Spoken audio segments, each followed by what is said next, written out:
welcome everybody to another episode of Friday Top 10s. This week we got what games that we want sequels for. Number 10, we want to see Shadow of Mordor 2, which is a game that just came out last year, well the first one did, and we both played it, and we both liked it a lot. We both kind of like Lord of the Rings, him more than me, but I still like Lord of the Rings. And the combat in this game is awesome, kind of like the Batman games mixed with Assassin's Creed. And it's just a ton of fun killing orcs, taking them down. And something that I really liked about this game was that it really made it so when you die, there was actually consequences to that. And that was something that was really cool. It was really frustrating, but it was really cool, and we like to see that more in games, even if it does make me want to throw my controller against the ground. Now, number 9 is Assassin's Creed Black Flag. Now, Assassin's Creed has kind of got to the point where they just milk out their franchise for as much as it's worth. They release a game every single year, and it's really frustrating. So when you release a game every single year, it kind of makes it so that you're not really focused more on quality, and instead you're focused more on the money that you make, and people are going to buy it because it's named Assassin's Creed. That being said, my favorite Assassin's Creed game that I played was Black Flag. Not only was it my favorite Assassin's Creed game, but it was one of my favorite games that I've ever played. It was just so much fun, and I would really like to see another Assassin's Creed game with the character of Edward Kenway set in that same world as Black Flag.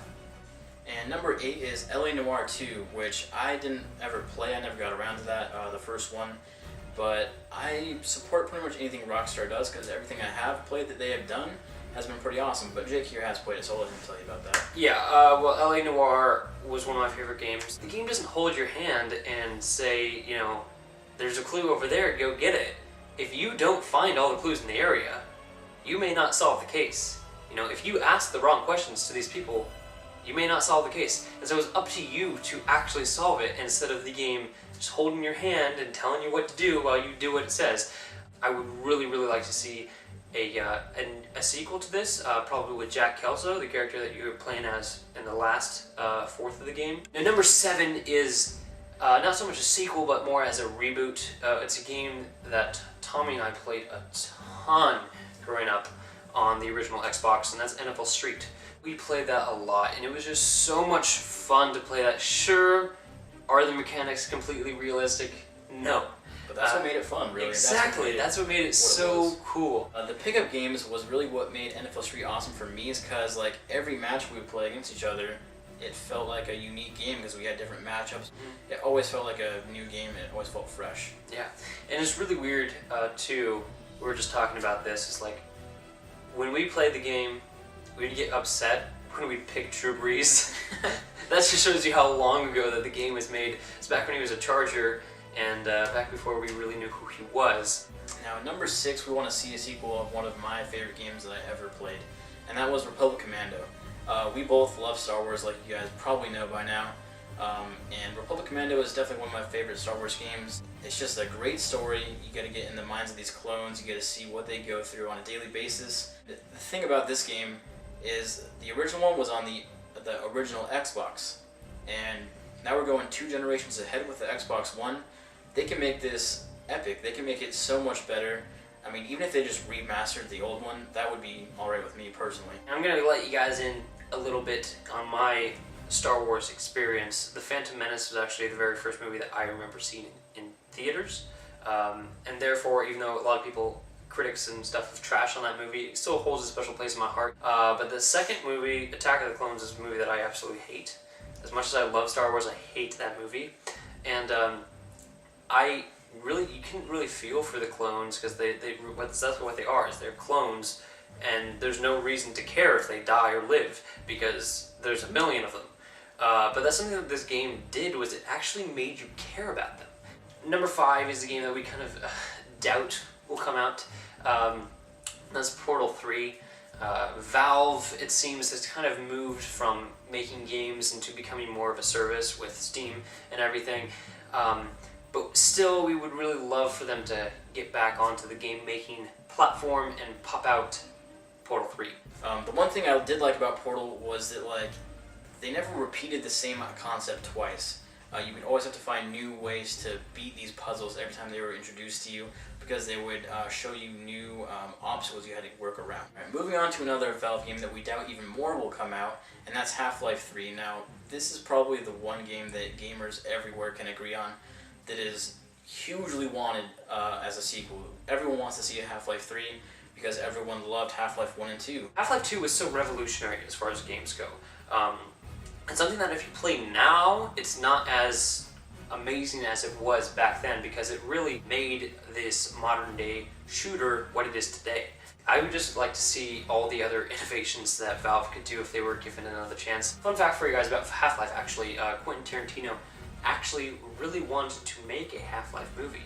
Number 3 is a game that we do believe will come out.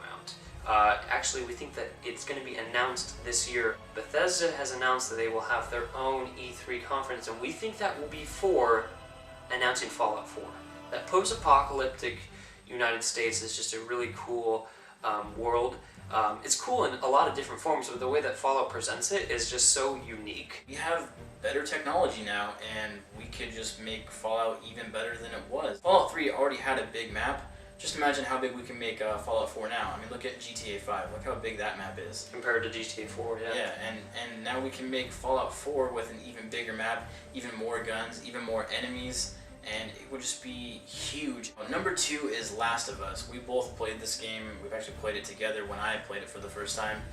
And we just love to see a sequel of this game. They could take it so many ways. You know, they could, as far as the story goes, they could either stick with Joel and Ellie, see what they're doing now, or they could just do whole new characters and a whole new story and just show how these other characters deal with the problems that the apocalypse, this infection, and all these zombies cause for them.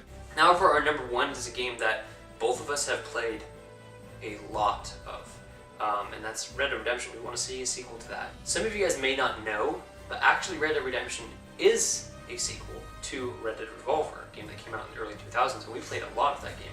It was a very fun game.